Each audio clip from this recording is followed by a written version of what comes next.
Estamos de volta com o Band Entrevista, hoje conversando sobre o desejo de fama e o poder. O nosso entrevistado é o Leonardo Torres, que é palestrante, professor, doutorando em comunicação e cultura midiática e pós-graduando em psicologia junguiana. Falando um pouco aqui sobre essa questão do poder, né? Se não me engano, é o Jung que fala que o contrário, e a gente estava falando sobre isso também, o contrário do amor não é o ódio, e sim o poder. Como analisar isso, Leonardo? A gente tem que pensar assim, ó, finge que a gente é casado, né? E a gente está lá no maior amor, por aí vai, tal, eu e a minha esposa, e aí um dia a gente se separa. Vamos nos separar, por aí vai. O que desenrola isso? Principalmente quando tem filho, né? Aí vai ter aquelas briguinhas, vai ter não sei o quê, vai ter... E o que vai acontecer? O amor, ao contrário do amor no sentido de a mesma moeda, é o ódio, ok, a mesma moeda. Mas o contrário total do amor não é o ódio, porque o ódio está andando de mão dadas com o amor. O contrário total do amor é o próprio poder.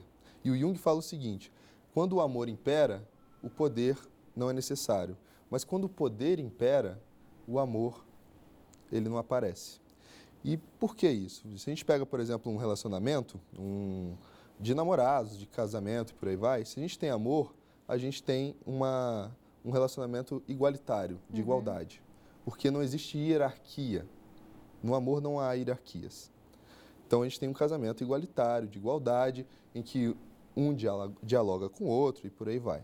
Não tem problema. Até na hora, quando está o casamento, né, o relacionamento, ele está voltado para os ciúmes, e quando está nessa lógica do amor, a gente tem os ciúmes que vem do inglês que é jealous, que é o zelo, né?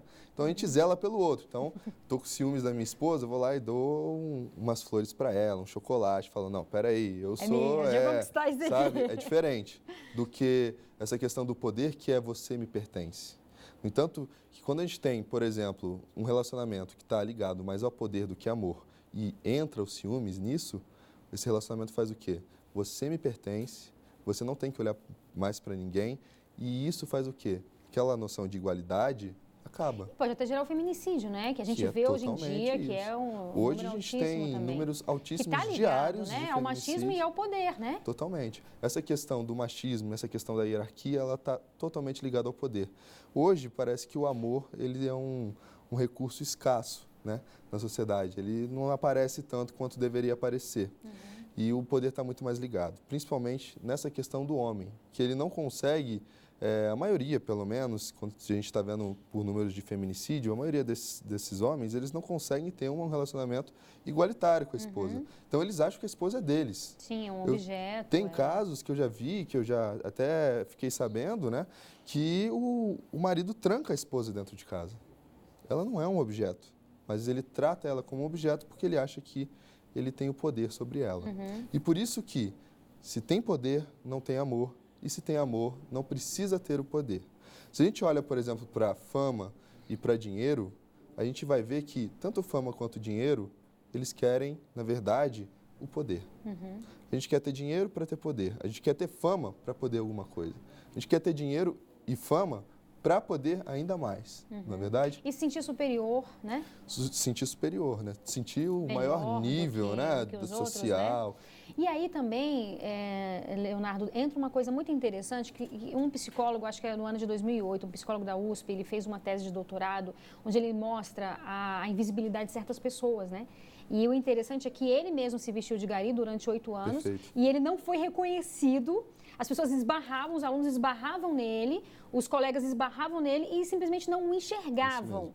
Né? Então, ou seja, tem muito a ver com isso que a gente está falando também, né? Essa questão de você ter poder, essa questão de você ter visibilidade, e enquanto que outros são totalmente invisíveis para a sociedade. Que valores são esses que a gente está amadurecendo na nossa sociedade, né? É uma boa pergunta. Que valores são esses, no final das contas, que eu quero brilhar tanto, mas para brilhar tanto eu tenho que apagar o outro, né? E o que esse rapaz fez, né, esse senhor fez brilhantemente também, eu conheci essa tese também, ele, digamos, deu um tapa na cara da sociedade, mostrando que existe sim a invisibilidade na nossa sociedade. E muitas vezes ela é promovida pela pessoa que acha que não tem, né? Que fala, não, eu não tenho preconceito, que é isso, por aí vai.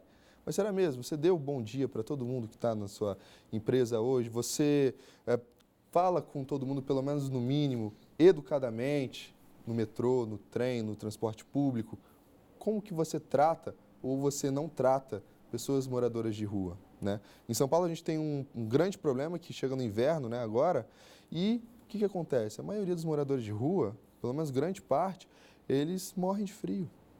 Eles morrem de frio porque eles não têm nenhuma doação de casacos. Eu cheguei para minha esposa essa semana e falei, olha, 1/3 do nosso guarda-roupa vai para doação, ponto.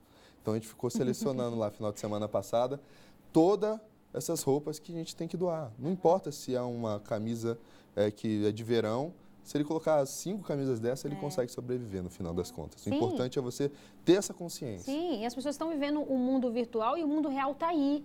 Né? Há uma necessidade que é real e que as pessoas não enxergam. E o resultado disso, só para a gente finalizar, é aquilo que a gente falou, a nossa sociedade está doente, né? O número de depressão absurdo, o número de pessoas que têm síndrome de ansiedade e até mesmo de suicídio.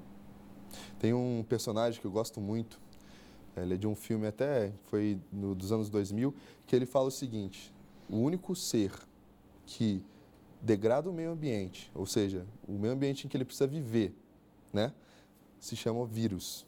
E vocês, seres humanos, têm o mesmo comportamento. E quando ele fala isso, eu fiquei pensando, eu falei, é verdade. A gente está com uma doença psicológica, a gente tem cada vez mais epidemias de doenças que têm problemas de saneamento básico, a gente tem cada vez mais problemas com questão de desmatamento, a gente não sabe mais lidar com superpopulação do mundo, a gente não sabe mais cuidar até da nossa cidade. As praças que seriam centros de sociabilização, ou seja, onde que a gente poderia se encontrar com o outro e às vezes até abandonar um pouquinho as redes sociais, estão degradadas, né? Esse é um grande problema. Então a gente tem, de uma forma sistêmica, essa doença. Não é só psicológica, mas é ambiental, social e também psicológica. E o grande lance é, vamos escutar a alma, porque a partir da alma a gente consegue promover todas essas mudanças, porque a partir dela a gente também consegue ter consciência e ampliar essa consciência para que a gente não acabe com o meio ambiente e nem com o que a gente está vivendo, principalmente as relações sociais, né? As relações de amor com o próximo, né? Sim, e assim, é essa relação que vai curar muitas vezes uma depressão, uma crise de ansiedade. Não é você ficar focado no mundo virtual, pelo contrário, isso só traz mais ansiedade. Tem estudos gigantes que demonstram que depressão, suicídio, ansiedade, elas podem ser amenizadas com os relacionamentos sociais e amorosos, ou seja, os amigos, os seus amores, a sua família. Então, quanto mais você tem comunidade, quanto mais você tem família, quanto mais você tem vínculos e amor, menos você vai ter essas doenças psicológicas. Então, no final das contas, é a mesma coisa, né?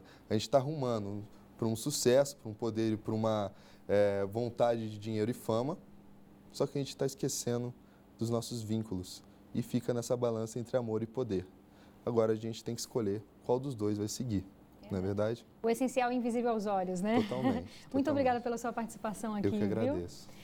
E o Band de Entrevistas de hoje fica por aqui. Muito obrigada pela sua audiência e companhia. A gente volta a se encontrar na próxima semana. Eu espero você até lá. Tchau, tchau.